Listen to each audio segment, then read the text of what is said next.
ज़्यादा लंबे हैं। मेरे को चिंता इस बात की है कि मैं तो एक बार तो सोच रहा था 2 पत्रकार वार्ता करूँ, लेकिन एक साथ मैं ऑफलाइन के साथ साथ ऑनलाइन पेपर घोटाला भी आज उजागर करूँगा। पहले मैं ऑफलाइन के बारे में जानकारी दे देता हूँ।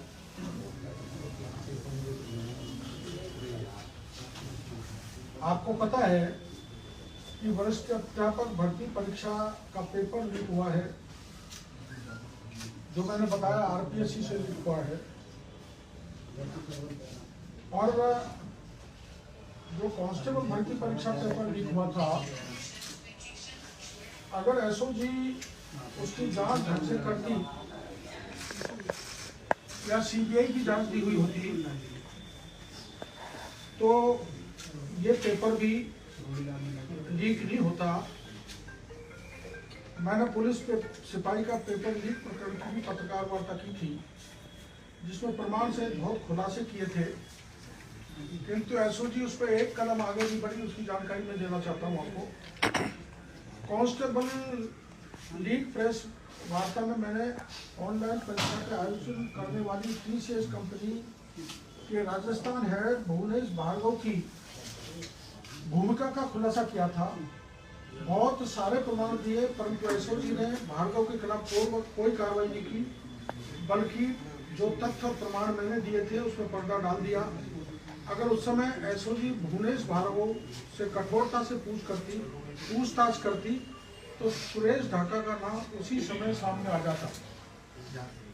एसओजी के जांच अधिकारियों ने, जिसमें मैं नाम बता सकता हूँ, छुपाऊंगा नहीं, सीआई मोहन पोसवाल ने सुरेश ढाका और उसकी टीम से 50 लाख रुपए लेके उसको बचाने का काम किया। इसका प्रमाण मैं पुलिस को दे दूंगा, जो अभी पुलिस जांच कर रही है। सुरेश ढाका का नाम विकास अधिकारी की परीक्षा में गया था। कांस्टेबल भर्ती परीक्षा का पेपर मोहन पोसवाल को मिला सबसे पहले लीक का। तो मैंने उस समय कहा था कि ये मोहन पोसवाल को कहाँ से आया, आज तक एसओजी ने उजागर नहीं किया। मोहन पोसवाल को ये पेपर लीक करने वाला गिरोह का सरगना है उदाराम, उसने दिया था। उदाराम के पास ये पेपर कहाँ से आया, आज तक एसओजी ने नहीं पूछा।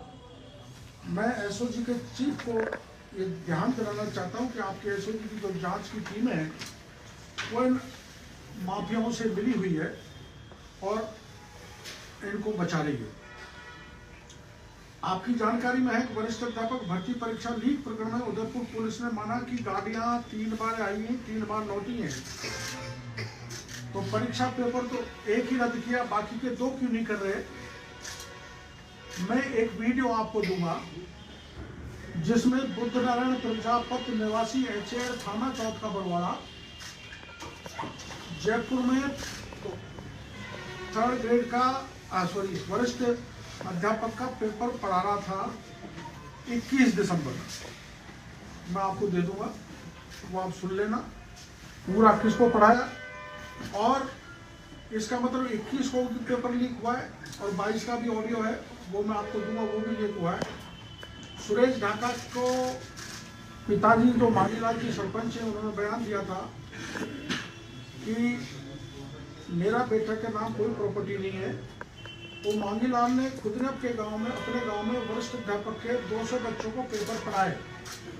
मैं मांग करूँगा पुलिस से उनसे जांच की जाए। सुरेश ढाका एवं भूपेंद्र सारण ने, आपको पता है, फॉरेस्ट की परीक्षा का भी पेपर लीक किया। सुरेश ढाका और अन्य बड़ी मछलियों को पैसे लेकर बचाने का काम एसओजी के मोहन पोसवाल करते रहते हैं। मैं मीडिया को बताना चाहता हूँ कि पोसवाल की लोकेशन अधिकतर मानसरोवर में ही आती है। क्या वहाँ एसओजी का ऑफिस है या कोई दूसरा ऑफिस है, इसकी जांच सरकार कराए। यहाँ पर भूपेंद्र सारण फरारी काट रहा था। भूपेंद्र सारण के साथ भूपेंद्र की जीएफ प्रियंका भी रहती थी, और प्रियंका जहाँ मानसरोवर में रहती थी, जहाँ भूपेंद्र रहता था, वो मोहन पोसवाल आम तौर पर रुकता था, प्रियंका से संपर्क थे। तो मैं मांग करता हूँ एसओजी से मोहन पोसवाल के कॉल डिटेल निकाल कर ये पूछा जाए कि भूपेंद्र सारण, प्रियंका और जो ये ढाका है, सुरेश ढाका, इसकी जो गर्लफ्रेंड है उसके संपर्क में था। ये पूछताछ करना यह जरूरी है। और सुरेश ढाका की, जैसे प्रियंका को पकड़ा है, वैसे सुरेश ढाका की भी एक गर्लफ्रेंड है। अगर राजस्थान की पुलिस उसको पकड़ती है तो पेपर लीक के बड़े राज खुलेंगे। वह एक दल की बड़ी नेता है, मैं उसका नाम पुलिस को बताऊंगा, लेकिन मैं मीडिया के जरिए राजस्थान की पुलिस को कहना चाहता हूं कि उसको भी पकड़ ले, नहीं वो भी नेपाल भाग जाएगी तो सारी चेन टूट जाएगी। पेपर लीक में पार्वती द्रौपदी को एसओजी ने 7 दिन तक पूछताछ की थी, लेकिन एसओजी के एक सिपाही के जरिए 35 लाख रुपए लेकर द्रौपदी को बचा लिया। एसओजी के उस सिपाही का नाम मैं पुलिस को बताऊंगा। सुरेश ढाका पेपर लीक में लिप्त इन बड़े मुलजिमों को बचाने में कई राजनेता को हाथ है, जिस कारण पेपर लीक की जांच निष्पक्ष नहीं होगी। अतः मैं मांग करता हूं कि जबकि जांच सीबीआई से कराई जाए। इसमें 6 एमएलए हैं, लेकिन मैं 6 एमएलए का नाम अभी नहीं बताऊंगा। एक पूर्व विधायक है, एक मंत्री का पीए है, और जयनारायण व्यास विश्वविद्यालय के पूर्व छात्र संघ का अध्यक्ष भी इसमें लिप्त है। सुरेश ढाका की गर्लफ्रेंड भी इसमें लिप्त है। विधायकों का नाम अभी बयान करना ठीक नहीं, किंतु राज्य के एक मंत्री सुखराम बिश्नोई के पीए मनोहर इस पेपर लीक में लिप्त हैं। ये मनोहर पहले रीड पेपर में भी लिप्त था, लेकिन सुखराम बिश्नोई को शायद इसकी जानकारी नहीं है, मैं कंफर्म कर सकता हूँ। सुखराम बिश्नोई का पीए जो है मनोहर की जांच अगर सुखराम जी करेंगे और पुलिस करेगी तो ये दोषी पाया जाएगा। आरपीएससी के 2018 के बाद जितने भी पेपर हो रहे हैं वो सारे लीक हो रहे हैं। आरपीएससी में बैठा एक व्यक्ति ये काम लगातार कर रहा है, परीक्षा के पेपर लीक कर रहा है। आरएस 2018 किया, आरएस 2021 किया, सब इंस्पेक्टर 2021 का पेपर लीक किया, और आरपीएससी का टीचर का पेपर भी अब लीक हो गया। वो व्यक्ति उसका नाम डैश डैश डैश यादव है। आरपीएससी में ऐसे 3 यादव हैं। ये यादव अलवर का है, मैं नाम इसलिए उजागर नहीं करूंगा, पर ये यादव है और गोपनीय शाखा में है, मॉडरेटर टीम में है। तो इसको पुलिस तुरंत पकड़े, नहीं तो ये भी ढाका और भूपेंद्र की तरह गायब हो जाएगा। थोड़ी सी जानकारी मैं प्रक्रिया की देना चाहता हूँ।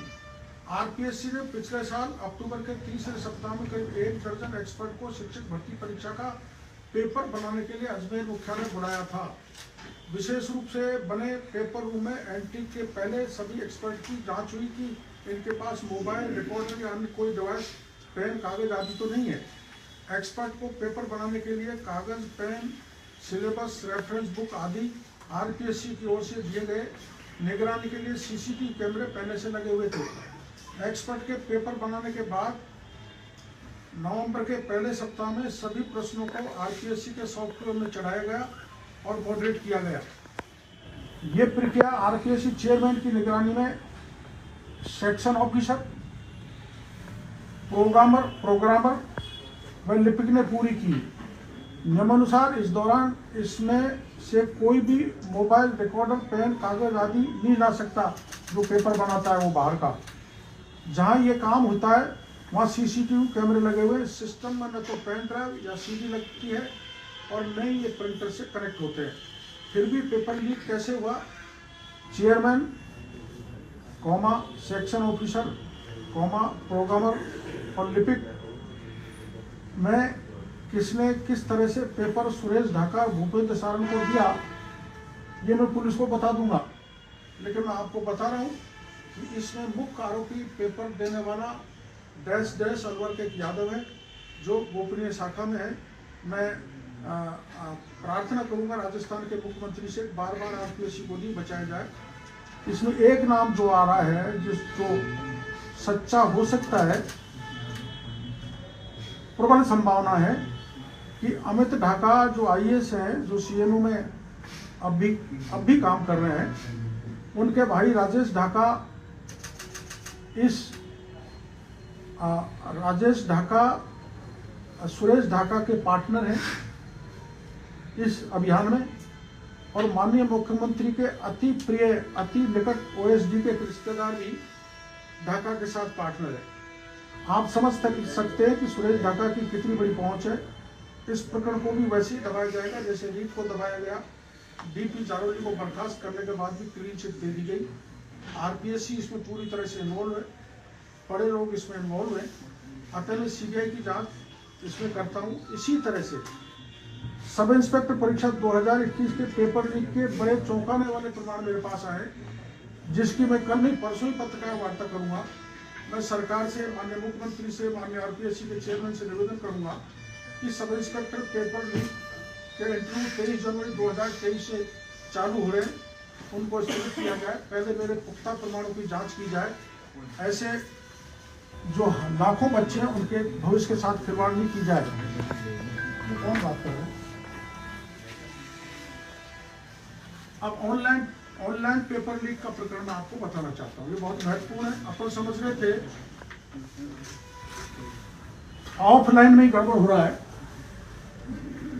ऑनलाइन में इससे 10 गुना गड़बड़ हो रही है। थोड़ा टाइम लेंदी है, सार को गहिले धोता देवड़ा ऐसा कर देना, आप बता देता हूँ।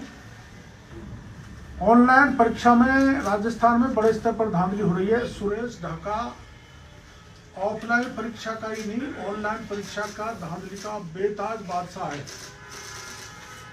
सुरेश ढाका का लगभग सभी कंप्यूटर लैबों में संपर्क था एवं अपनी राजनीतिक पहुंच से इन लैबों से अच्छे संबंध हो गए थे। सुरेश ढाका अपने पार्टनर महेंद्र बिश्नोई, जो IT हैकर है, को हैकिंग के लिए लैबों में संपर्क कराता था। महेंद्र बिश्नोई ने हैकिंग का कोर्स गुड़गांव में चाइना से किया है, जिसकी ट्रेनिंग ढाका ने दिलवाई थी। महेंद्र बिश्नोई का संपर्क विदेश के हैकर से भी है। सुरेश ढाका के TCS एजेंसी के राजस्थान हेड भुवनेश भार्गव से विशेष संपर्क है और अच्छे रिश्ते हैं। उसके दोस्त हैकर महेंद्र बिश्नोई की को TCS में गुड़गांव में जॉब दिलाया था। सुरेश ढाका के, मैंने आपको बता दिया, नेताओं से बड़े संपर्क हैं। CMO तक पैठ है। आपको जानकारी है सबको कि सुरेश ढाका के दोस्त हैकर महेंद्र बिश्नोई की मदद से 2019 में यूथ कांग्रेस के चुनाव में हैक कर सुमित भगासरा, जो कि अशोक गहलोत ग्रुप के हैं, को जिताया था। इसके विरोधी मुकेश भाकर, जो कि सचिन पायलट ग्रुप के हैं, उसको हराया था। यह पूरे मीडिया में छपा था।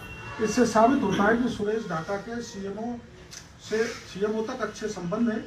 इसके अलावा मंत्री, विधायक, जो मैंने आपको नाम बाद में बताऊंगा, उनसे विशेष संपर्क है। सुरेश ढाका पर बॉम्बे में मनी लॉन्ड्रिंग का मुकदमा दर्ज हुआ था। उसके बाद 2016 में राजस्थान आ गया। तो संदिग्ध कैरेक्टर वाला व्यक्ति 2016 से राजस्थान के बेरोजगारों के पेपर ऑफलाइन ऑनलाइन लीक करके लूट रहा है। TCS कंपनी के राजस्थान हेड भुवनेश भार्गव की भूमिका सदैव संपर्क रही है, संदिग्ध रही है। कोटा के रहने वाले हैं। दिल्ली पुलिस भर्ती परीक्षा 2020 में कोटा के परीक्षा केंद्र ओम कोठारी कॉलेज ऑनलाइन परीक्षा सेंटर था। इस एक ही सेंटर से 226 अभ्यर्थियों का चयन दोषपूर्ण कराया था, जिसकी जांच CBI द्वारा की जा रही है। दिल्ली पुलिस में 625 अभ्यर्थियों को अयोग्य घोषित किया था, जिसकी सूची में 225 अभ्यर्थी अकेले ओम कोठारी कॉलेज कोटा के थे, जो भुवनेश भार्गव के अभ्यर्थी थे। मैं उनके नाम का जिक्र पहले कर चुका हूं, जो पहले पत्रकार वार्ता की थी, लेकिन SOG ने इस भुवनेश भार्गव से जांच नहीं की। और इन्होंने आपको जानकारी में है कि कांस्टेबल भर्ती परीक्षा जो लीक हुई थी, उसके प्रकरण में Diwakar school Jhotwara CHO JN परीक्षा लीक प्रकरण में जागृति विद्या मंदिर का नाम उजागर किया था, जिसमें सरकार ने दिवाकर स्कूल की मान्यता रद्द कर दी, किंतु जागृति विद्या मंदिर की मान्यता रद्द नहीं की और ना ही कोई कार्रवाई की। रामकृपाल की तरह या ये अधिगम इंस्टीट्यूट पे किए वैसी कार्रवाई नहीं की। इसलिए नहीं की कि उसकी मालिक मंजू शर्मा राजस्थान सरकार के वित्त प्रबंधन कल्याण बोर्ड की अध्यक्ष है। IIT JEE भर्ती परीक्षा में भी इनकी लिप्तता के कारण CBI के राडार पर है। TCS कंपनी ने जेल प्रहरी सरस देवी की परीक्षा आयोजित कराई, जिसका प्रकरण SOG में दर्ज है, किंतु SOG ने भार्गव से आज तक पूछताछ नहीं की। उसके खिलाफ SOG कार्रवाई नहीं करना चाहता। TCS कंपनी के खिलाफ रेलवे भर्ती बोर्ड का भी प्रकरण दर्ज है। राजस्थान में ऑनलाइन परीक्षा जितनी भी आज तक हुई है, उन सब पेपर को माफियाओं ने लीक किया है। ऑनलाइन पेपर भी लीक किया गया है, जिसमें TCS के हेड भुवनेश भार्गव ढाका की अहम भूमिका है। अब मैं कुछ 5-6 विभागों के जो ऑनलाइन पेपर हुए थे उनकी जानकारी आपको देना चाहूँगा। पहला, विद्युत विभाग का। राजस्थान विद्युत प्रसारण निगम द्वारा IBPS एजेंसी के माध्यम से 9 से 14 नवंबर 2021 के मध्य कॉमर्शियल सहायक की परीक्षा कराई गई, जिसका परिणाम 9 दिसंबर 2022 को जारी हो गया, जिसके 2 परीक्षा केंद्र ग्रो कंप्यूटर इंस्टीट्यूट, जिसका मालिक अशोक चौधरी नागौर में है, और 3 विद्यार्थी व 3 बीकानेर के मालिक कपिल चौधरी के 50 विद्यार्थियों के पास होने के बाद IBPS एजेंसी ने संदिग्ध मानते हुए IBPS के कंपनी के 3 कॉलेज बीकानेर को और इस दोनों को ग्रो कॉलेज को ब्लैक लिस्टेड कर दिया। ये 53 विद्यार्थी जो ऑनलाइन फर्जी तरीके से पास हुए, इनकी जानकारी बिजली विभाग ने हाईकोर्ट को दी थी और 53 लोग हाईकोर्ट में गए और अभी कुछ दिन पहले हाईकोर्ट से आदेश कराना है बिजली विभाग के नाम से कि इनको पोस्टिंग दी जाए, इनको ज्वाइनिंग कराया जाए। मैं सरकार से मांग करना चाहता हूं, बिजली विभाग से मांग करना चाहता हूं कि इस प्रकरण को डबल बेंच में ले जाएं और जो बिजली विभाग ने जो तथ्य छुपाए उन तथ्यों को डबल बेंच में माननीय हाईकोर्ट को बताएं, जिससे ये 53 लोग जो गलत तरीके से ऑनलाइन पास हुए उनको रोका जा सके। राजस्थान जेल प्रहरी 2018 इस परीक्षा का आयोजन भी TCS कंपनी द्वारा कराया गया, जिसमें बड़े स्तर पर धांधलियां हुई। उनके प्रमाण भी मैं पुलिस को दे दूंगा। ये पेपर भी रद्द करना पड़ा। ये मामला भी SOG के वहां लंबित है। SOG इसमें हाथ नहीं हिलाना चाहती। सरस डेयरी RCDF भर्ती परीक्षा 2021 का पेपर भी TCS ने करवाया था। केंद्रों से सभी अभ्यर्थियों का चयन हो गया। जिस विषय पर प्रिंट मीडिया ने मुद्दा उठाया था उसके मामले को दबा दिया गया। इस परीक्षा का संचालन TCS कंपनी के हाथ में था, लेकिन SOG ने अभी तक कोई कार्रवाई नहीं की। ग्रुप D रेलवे भर्ती परीक्षा 2008 इस परीक्षा का आयोजन भी TCS कंपनी द्वारा कराया गया, जिसमें RE कॉलेज जयपुर में TCS कंपनी ने बड़े स्तर पर धांधली की। SOG की टीम ने CS कंपनी के अजय शर्मा, सुभाष शर्मा एवं जयपुर शहर के हेड मृत्युंजय के पकड़कर पूछताछ की, किंतु दोनों को SOG ने छोड़ दिया और इनको किसी प्रकार की कोई गिरफ्तारी नहीं की। अजय शर्मा एवं सुभाष शर्मा जो TCS कंपनी के पूर्व कर्मचारी हैं, इन्होंने रीट भर्ती में भी धांधली की थी। SOG ने गिरफ्तार किया था, लेकिन SOG आगे नहीं बढ़ी और इस मामले को दबा दिया। अभी जो हाल में मेडिकल ऑफिसर्स की परीक्षा का रिजल्ट आया है, जो RUHS ने मेडिकल ऑफिसर की परीक्षा कराई थी 21 दिसंबर 2022 को आयोजित की थी। इसकी भी जिम्मेदारी RUHS ने सीधी TCS एजेंसी को दी थी। मेरा दावा है कि इस परीक्षा में भी बड़े स्तर पर फर्जीवाड़ा हुआ है, जिसका विरोध अभ्यर्थी अब भी कर रहे हैं। डॉक्टर्स जो छात्र बाहर से MBBS करके आए हैं, जिनमें से ज़्यादातर अभ्यर्थियों के 70% से अधिक मार्क्स मिले हैं, वो उतने कॉम्पिटेंट नहीं है जितने अपनी राज्य की मेडिकल कॉलेज से डिग्री लेकर इंटेलिजेंट बच्चे पास हुए हैं। उनको रख दिया गया और बाहर के लोगों को बड़े नंबर देकर TCS कंपनी ने पास कर दिया, रिजल्ट भी जारी कर दिया। और प्रत्येक, मैं दावे के साथ कहता हूँ, प्रत्येक ऐसे पास होने वाले मेडिकल ऑफिसर से 20-20 लाख रुपए लेके करोड़ों रुपए RUHS ने इकट्ठे किए। इसमें माननीय स्वास्थ्य मंत्री जी के पुत्र से जांच किया जाना नितांत आवश्यक है। ऐसे UGC नेट परीक्षा में TCS ने धांधली की। बीकानेर नर्सिंग कॉलेज के एक ही सेंटर में 20 छात्र JRF में चयन हुए। ये इस सेंटर पर भी बड़ा फर्जीवाड़ा हुआ और इस सेंटर पर भी होने वाले अन्य परीक्षार्थियों ने भी इसी प्रकार की धांधली कर रहे हैं। ये महत्वपूर्ण बात है, 20 छात्र पूरे देश में टॉप आए एक ही इंस्टीट्यूट के। तो इससे स्पष्ट होता है कि इन्होंने घोटाला किया है। कील कॉलेज बीकानेर में है, बीकानेर में नर्सिंग कॉलेज है।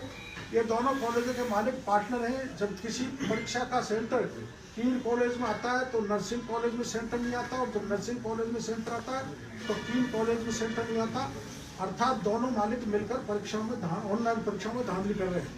ऑनलाइन परीक्षा भर्ती परीक्षा में इन कंप्यूटर लैबों की भूमिका बता रहा हूँ मैं आपको, जरा सुनना।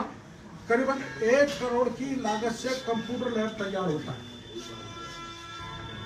एक कंप्यूटर लैब का मासिक खर्चा 3 लाख रुपए महीने के करीबन है।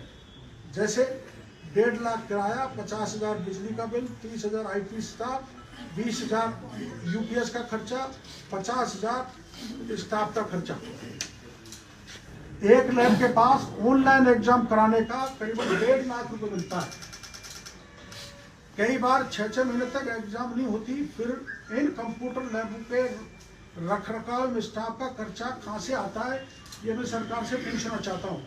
जबकि गौर करने वाली बात यह है कि जो एजेंसी इन कंप्यूटर लैबों को परीक्षा संपन्न कराने की जिम्मेदारी देती है, ये एजेंसी इन लैबों को 1.5 लाख रुपए भी नहीं देती, देनी नहीं है। सेंटर लगाने के लिए उल्टे सेंटर वाले पैसे दे रहे हैं, तो इतना बड़ा खर्चा ये लैब कहाँ से चला रहे हैं। राजस्थान में कंप्यूटर लैबों के मालिक अधिकतर हरियाणा के हैं, जिस पर परीक्षा के संबंधित अलग अलग राज्यों में मुकदमे दर्ज हैं। ये लैबें हरियाणा, पंजाब, यूपी, उत्तराखंड, जम्मू कश्मीर, चंडीगढ़ से ब्लैक लिस्टेड है, जो राजस्थान में आकर हमारे बेरोजगारों को लूट रहे हैं, ठगी कर रहे हैं। हरियाणा के लोग अपने स्टेट के बच्चों को यहाँ लाकर फॉर्म भराकर उनको राजस्थान का विकल्प देकर उनको पास करा रहे हैं, और हमारे राजस्थान के बच्चे भटक रहे हैं। राजस्थान ऑनलाइन परीक्षा सेंटर बुक कराने की प्रक्रिया TCS एजेंसी खुद सेंटर बुक कराती है, जिसका राजस्थान हेड भुवनेश भार्गव है। TCS के अलावा अन्य कंपनियां राजस्थान के वेंडर के माध्यम से सेंटर बुक करती हैं। राजस्थान में मुख्य 3 वेंडर कंपनी है। साई एजुकेशन प्राइवेट लिमिटेड, जिसके मालिक रमेश शर्मा है। SS इन्फ्रा प्राइवेट लिमिटेड, जिसके मालिक राघवेंद्र नरूका एवं गगनदीप शर्मा है। Net pharma techniques private limited, जिसके मालिक रितेश शर्मा है। मेरे संज्ञान मायक उक्त तीनों वेंडर परीक्षा सेंटर आवंटित करने के लाखों रुपए कंप्यूटर लैबों से लेते हैं एवं लैबों को परीक्षा संपन्न कराने की राशि भी नहीं देते। इसका मतलब यह है कि कंप्यूटर लैब उक्त वेंडर से मिलकर करोड़ों का कारोबार एवं ऑनलाइन परीक्षाओं को बड़े स्तर पर घोटाले कर रहे हैं। मेरा दावा है कि राजस्थान में इन कंप्यूटर लैबों के खाते चेक कराए जाए तो पता लगेगा कि इनके द्वारा कराई गई परीक्षा का पैसा भी इनके खातों में नहीं आया है। फिर करोड़ों रुपए की लगाई गई लैबों का खर्चा कहां से चल रहा है। ऑनलाइन परीक्षाओं में ऑफलाइन परीक्षा से 10 गुना घोटाला है। इसमें काला धन, बहुत बड़े पैमाने पर काले धन का गोरख धंधा चल रहा है। कंप्यूटर लैबों की सूची मैं आपको बताना चाहता हूं।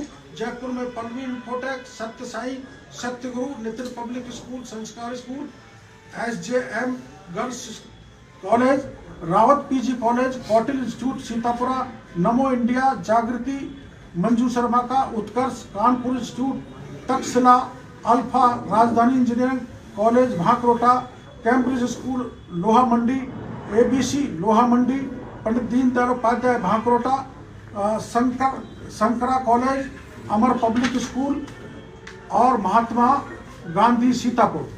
अजमेर में है ग्रो, लोटस इन्फोटेक, और बीकानेर में है बीकानेर नर्सिंग कॉलेज, कीन college, Bikaner public school, integrative और विजिल। उदयपुर में बुद्धा कॉलेज, जो सुरेश ढाका की है, जिसमें बुद्धा कॉलेज, जिसमें सुरेश ढाका साइलेंट पार्टनर है।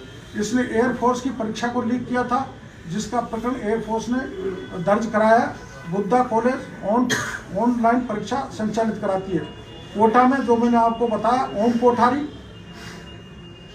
Bits and Brights, Shivjyoti, Ganganagar में Atmaballabh, Surendra dental college, Jain ITI college, और जोधपुर में मारवाड़ कोठारी।